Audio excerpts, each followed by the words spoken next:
Hello guys, welcome to my YouTube channel. This is my little piece of YouTube that I get to share people's stories on, my experiences, my faith, my journey on parenting and everything in between. Welcome to today's video. It's my maiden video. Thank you my guests for honoring my invitation so that I was able to finally do this. Yeah, so today we are going to talk about mental health and her journey on how she navigated through her struggle with mental health and how she came out victorious.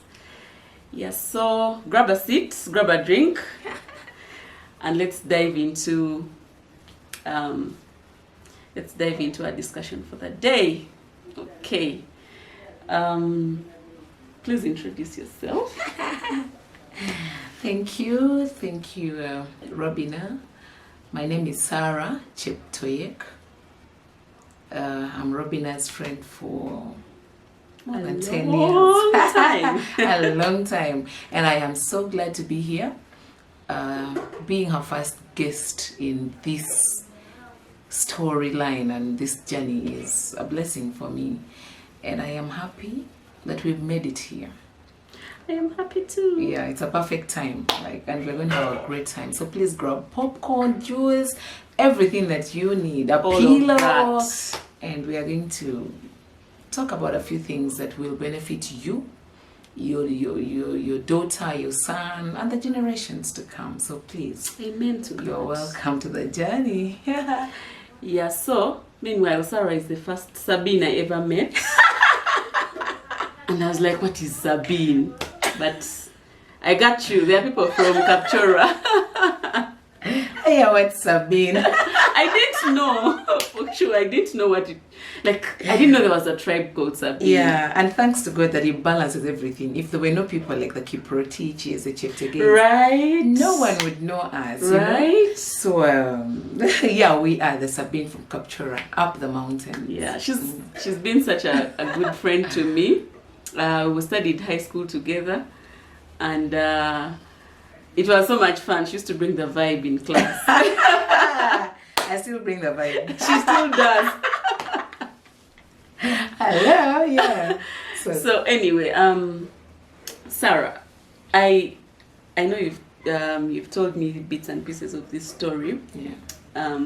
But I wanted us to start from the beginning. Okay. How did your struggle start? So my struggle started at a very tender age. I was 13, and my mom has sisters. So there's this particular auntie of mine. She passed on the other year. May her soul rest in peace. She had bigger children, and they were not staying with her anymore.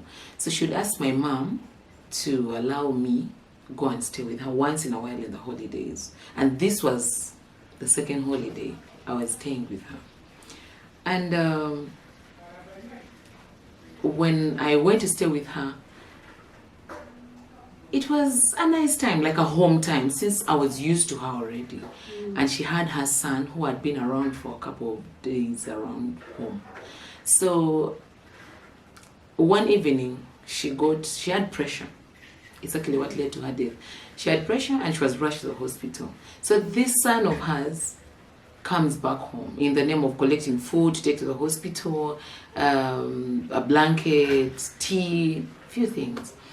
And after me packing the things, he goes to the car, puts the things in the car, and then comes back for me like, Sarah, first come here. So I innocently come because this is my brother. And little did I know that he had an evil thought. So he grabbed me, threw me on the ground. I was 13, and we had an age difference of 16 years. So he was already a big man. Yes, he was. Yeah. So he dropped me on the ground, blocked my mouth, tore my dress, part of my dress, in the struggle, you know. Oh my God. Tore my innerwear, and he had his way through. And this is something that I actually did not know about. I was a village girl. I had never watched a movie. So everything was just like rolling so fast. I'm like, and then, you know, after the act of raping me, he just carried the things and drove off.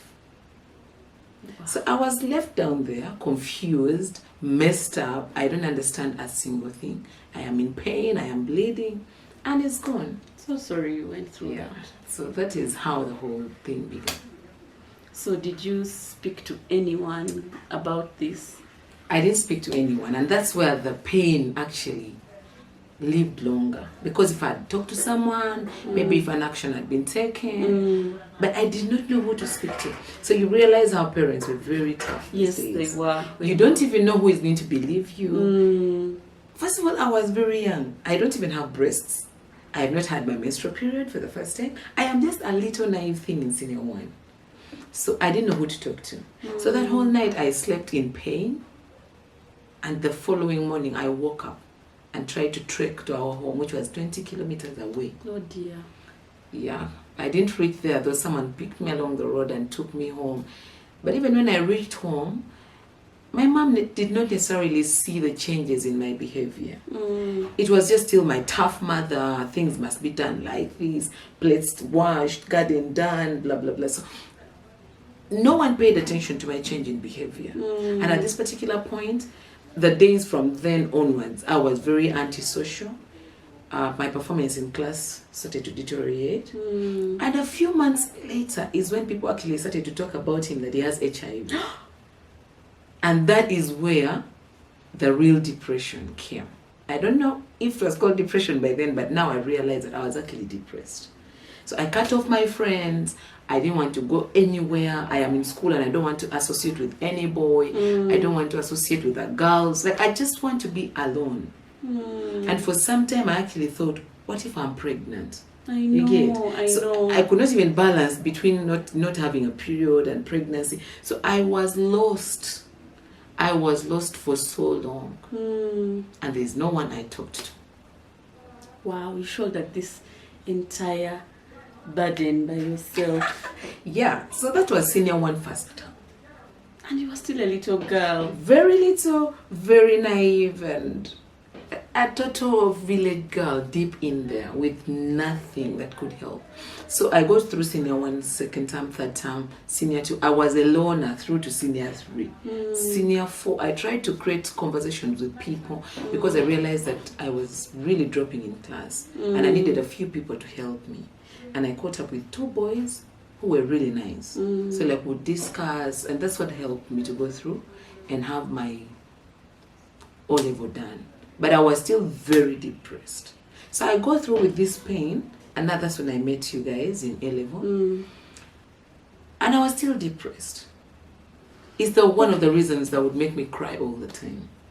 Apart from not loving school anymore. But you really, like, us as your friends, we couldn't really tell any of this because vibe used to bring vibe. Man, it was the only way for me to hide the pain.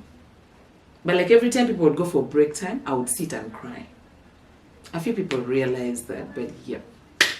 So sorry about that. Yeah. So you hinted about that person who violated you having HIV. What did you do about that? I did totally nothing. I just used to look at taking my life away. Because sometimes I'd be like, should I talk to a teacher? And I'm like, but they will tell my parents at the end of it all. And I didn't know whether they would blame me or help me. And you know that kind of thin line between believing and fear. So I knew my parents were these very strict people. They would cane you at the slightest of things. So I didn't know what they would even do. And you know, as being a child, everything is so clouded. You don't know actually what to do. So yeah, I was lost in there. Wow. Yeah. So, well, I don't know. It's such a loaded story. Yeah. But I wanted to know, at that time, did you know exactly what was going on with you? Or you just knew that you felt this heaviness? I don't know, how did you feel exactly? Because at that time, depression or mental health wasn't a common phenomenon. Like, like it is now. Now people are more aware. People know that these signs are for depression. These signs are for a person with bipolar or any other mental health issues. So how did you feel, and what did you think it was? I don't even know what I called it. But all I know is that I always... So, I don't even know what to call it. But I was in the middle of nowhere. So I didn't want people around me. You know how people used to be those days when you die of HIV? Like when people die of HIV, there were stories all around. There was so much stigma. And what made it worse is when I reached senior 2, a very close relative of ours died of HIV. And one of the signs that he had was like boils around his skin. And a few months later, I began to develop boils on my skin. Okay, maybe they were not as big as the boils really, but small swellings that were very painful. And that was one thing that convinced me that, oh my God, I think I have this virus. Oh, dear. So I cannot tell whether it was depression, but I just always felt like I don't want to be around people. I don't want anyone to suspect anything. So if I have that boil anywhere, I want it covered. I don't want to talk in class. I just want to be there. So it has no name, but it was a place of depression that I don't even know how to describe. And I struggled through class so much. And that when I started senior 4, I didn't pass as much as everyone else thought I should have. And my dad was very disappointed in me, and he kept digging, thinking maybe I had boyfriends, but I was really depressed. Yeah, so... Did you have like a conversation with him on why you performed? Oh my God, you would not discuss with that man. That was a soldier in the making. So there was nothing. Yeah. Sorry.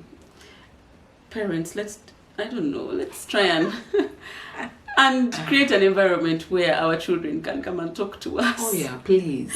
It's one of the things that I really want to advocate for. Like, let's be someone whom our children can look at and say, I think I can tell this to mommy. Yes. And they can find a way to help me. Or I think I can talk to daddy about this. But for me, I could not talk to anybody about it. And like being from a village setting, everyone is busy with everything, garden. Yes. By the time she comes back, she's all pissed, she's all tired. Maybe there's no money, maybe my sisters are struggling in school, there's no money for them, and they are all edgy all the time. But like with our timing right now, that we can even get time to sit and relax, just take off time to look at your children and look at how they behave, so that tomorrow you can know that, it's on a switched behavior. What would the problem be? And also with the ages, as they tend to teenage, and the talk should change from I will beat you or don't come close to me. Let it be a friendly kind of, so that you can talk to somebody. Because if my mother was someone I would be able to talk to, she would have helped me. As a matter of fact, that cousin of mine died in 2015. And it's the same day that my mom got to know that guy had actually raped me. Oh, so how? Okay, before we get there, I think you shouldn't blame your parents. I think they did the best that they could, but also they didn't know any better. Like, that's the best they knew. They were parenting you the best way they knew. I always just say they gave me what they gave them. Yes, all they gave me is what they had. Yeah. And I really thank them. I thank God for them. I can never blame them. Yeah. But I just know that there would be something better than that. Of course, yeah. But my parents are one of the people in our village that did their best for their children. Nice. I am forever grateful. That's lovely. Yeah. Yeah, I know that sometimes we are quick to say that I wish the situation was different. I wish I was able to tell her, the pain would have been less or stuff like that. But I know that they're doing the best that they know how to do. Oh, yeah. Now there's a lot of exposure. We have books. Actually, there's a book I'm reading that says it's about parenting, and it says that when a child is young, you have authority over them. Oh, yeah. But as they grow older into teenagers, your authority is diminishing. Exactly. Like you cannot say get out of here and you expect them to obey. Okay, they should obey. Reason out some. Exactly. Like you you tell them something, but they have a mind of their own at that point. It's not like a toddler, you just carry them and put them aside, Sure. you know. So at that point, it's when they are now teenagers, you're supposed to influence them rather than, you know, exert authority over them. Yeah. So I pray that our generation does better, tries to influence our children, starting from when they are still young, have the right authority, because quite frankly, we are God's representative over them on earth. Yeah. So, back to what we're talking about. How did your mom know about what had happened? Yes. So first of all, I go through. Now I meet you guys at high school, and I am still really struggling.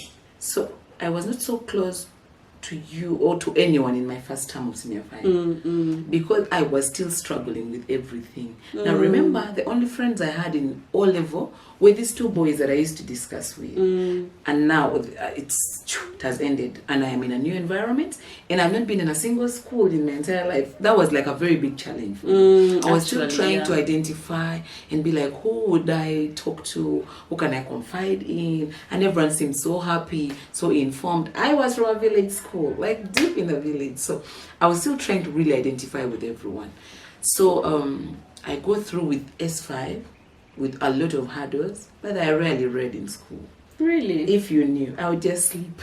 I would be in my desk there, but I would sleep because I would be like, why am I reading?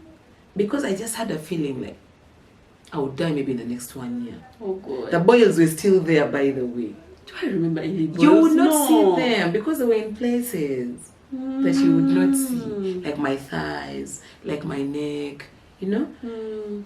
So I am like, what if I just pass on the next year? Oh, I actually didn't even see myself in campus. I just felt like A level would be like the last time.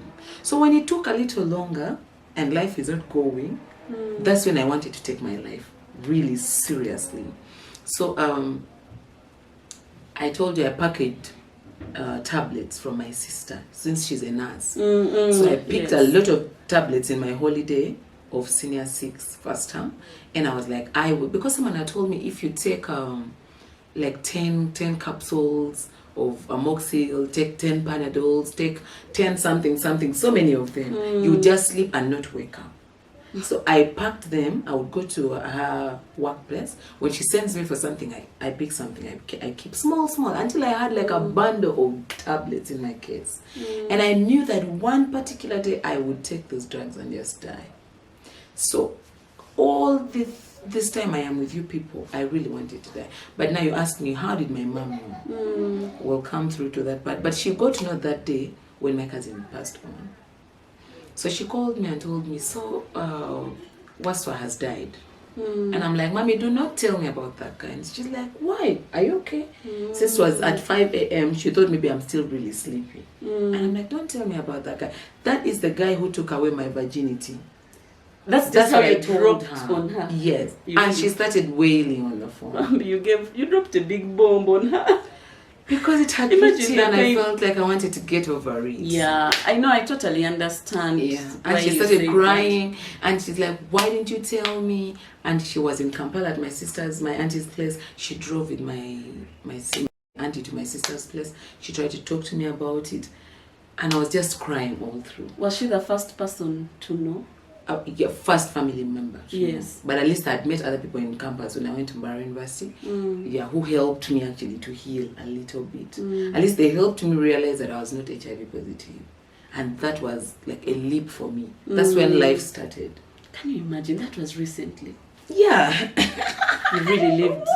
I lived with it for a long time. Yes. So she was like, why didn't you tell me? But I remember one thing that she told me, two things. She read for me a scripture in Isaiah that I don't remember. But she also told me. You don't even remember what it says? I don't remember. Okay. But she read for me a scripture. And then she told me, she read for me this scripture that says, behold, I am doing new things. Yeah. The old is gone. The old is gone. So she told me, look at this like the old part of the story. It is gone. You are the living one. Actually, she asked me, do you have HIV? And I told her no. And she's like, Oh my God. So at that point, you had already tested and... Yeah, I'd already tested. I was already out of campus. So I am fine. Wow. Okay. But the story of how I tested is very interesting. So like at this point, I tell her that, and she says, thank God. And she told me God is doing a new thing. But she also told me, because she asked me if I was going for a burial. And I told her, there is no way I can be seen in that burial. And she was like, Sarah, the best thing for you to do now is to attend that burial. When you see that guy's body and actually witness it being buried, you will know that your past is gone. I went for the burial, but I necessarily didn't go to the grave. I didn't even see his body. I just looked at it from a distance. Yeah, I was trying to just be nice because now no one knew what was exactly taking place. So that is how I told my mother. She was the first family member to know. Wow. Yeah. And how she handled that situation created a certain bond between us that actually made me feel like I was secure with my mother. Because it gave me this picture of like, if one day I got into a situation, like for example, getting pregnant before you're married, my mom would be the first person to know because she didn't judge me. She just told me, you can actually pick up yourself from here. And it actually later turned on that when I got pregnant, my mom was the first person to know. Did she, did you tell her the details of how it happened? No, she didn't even ask for them. Because she's that kind of person. She really handled it well. Yeah, and she's that kind of person, like, she never really judges you. It's now later when I grow up that I realized. But when I was still young, I just knew this disciplinarian who would beat you anytime, who would shout at you anytime, who would hit you with anything. But now later is when I knew that my mom actually is not.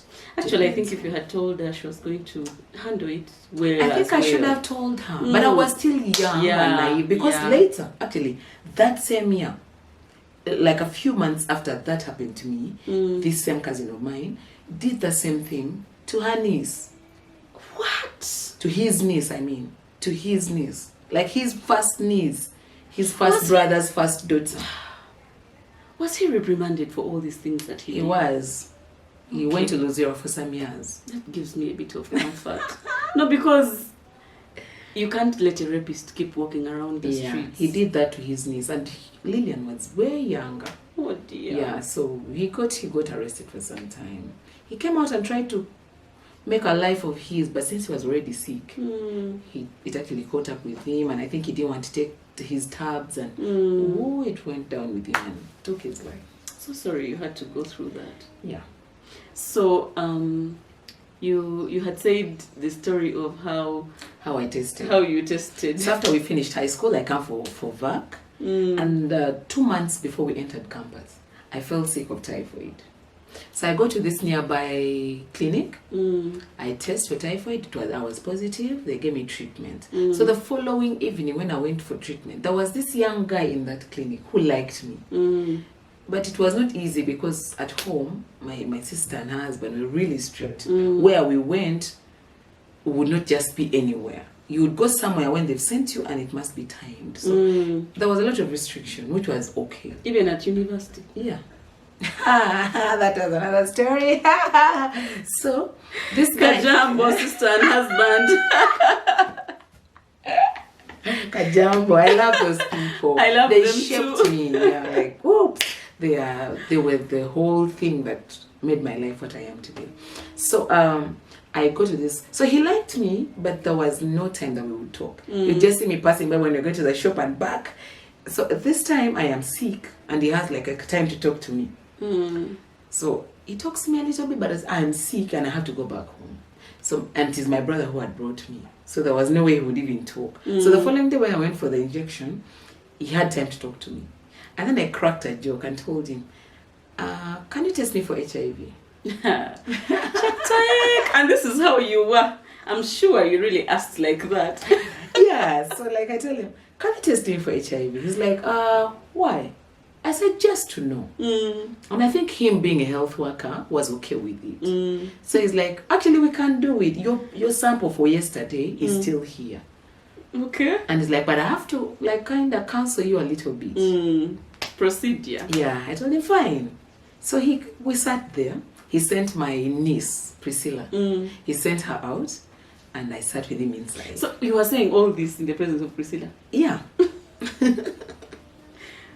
I didn't even know how it would turn out. But like maybe God just used it also as a way to help me. So. Because now results had come back. I had not necessarily passed so well. I am going to campus to do a course that I'd never dreamed about, which I thank God for. It's what brings bread on my table. And like I am like, God, thank you. You love me. Yeah. If I'd gone to what I wanted to do, maybe it would be much more work. I love what I'm doing right now. Nice. So like they say, God has the whole story written out already. Even this experience, by the way, shaped me into one, not judging people at any time. Like trying to first understand the story. Two, aspiring to be a better mother. I am really hoping that I'll be a good mother. That I'll be able to sit there and my children talk to me. I am not saying that they will cross the line. I'll still be a disciplinarian. But I'll try to strike a balance on how they can talk to me and when they cannot, you know. So I talked to this guy. He gives me that counseling. And I'm just like there laughing, but my heart was really racing. And I'm like, what about if it's positive? How will I even explain to these people that I didn't contract it through sleeping around? And one of the reasons I remember I had a boyfriend in high school. Yes, you did. Like everyone knew him. Yes, you did. One of the things that kept me away from trying to sleep with that guy was I was like, what if I am sick? I don't want to make that from a place of fear. Can you imagine? It was a place of fear. Okay, I also had the Christian background and the values that I was trying to keep. But one of that padlock that really locked the whole thing is like, what if I make someone's son sick? You get it? So like that's what saved me. That's what actually kept me from ever giving my body to him. So he does a counseling and it was a brief one. Were you not paying attention when you were just smiling? I don't even remember what he said because my heart I was sweating, my palms were sweating, my legs were sweating, my hair was sweating like everywhere because I was like, what if it is positive? How will these guys even understand that something happened to me? You know? So to cut the whole story short, he brings results and he said, so this means negative result. I'm like, you're lying. That was my reaction. I said, you're lying. So you wanted him to bring positive results? And he was like, what? Like he kept quiet. And he told me, Sarah, why would I lie to you? I know. So I could not explain to him why I think, but it was a reaction. I was happy, but I also I thought he was lying. And he was like, why would I give you false results? So if you see this written here, it means this. And if you see this, it means this. So this one that will go today means you're negative. You don't have the virus. And he told me, why do you think I am lying? I said, just. He said, no. Have you been like sleeping around? Have you been messing around? Post-counseling started. I told him, no, I've not been messing around. And he was like, if you've been messing around, you had better stop. I told him I've not been messing around. He was like, why did you react to the results like that? I know it was difficult for him to... Yeah, and like even his interest in me like kind of deteriorated. I think he imagined I had so many guys around me. Bambi. Yeah, but he had helped me. He did. I kept thinking about it in the house and I'm like, so wait. First of all, I had found a guy in A-level. There was this guy. There was a particular group of people that used to come to school. You remember we used to have mass? And then there would be like a preaching for the locally later. Yes, a fellowship. There was a guy called Fred Mukasa. I don't know if I would ever see that guy. They were like about family something in Ginger. You remember? Was it called Fred Mukasa? I think that was the name. The one I remember was Obawante. Not that one. Not that one, eh? No. Okay. So this guy, now this is how God saved me. In high school from suicide.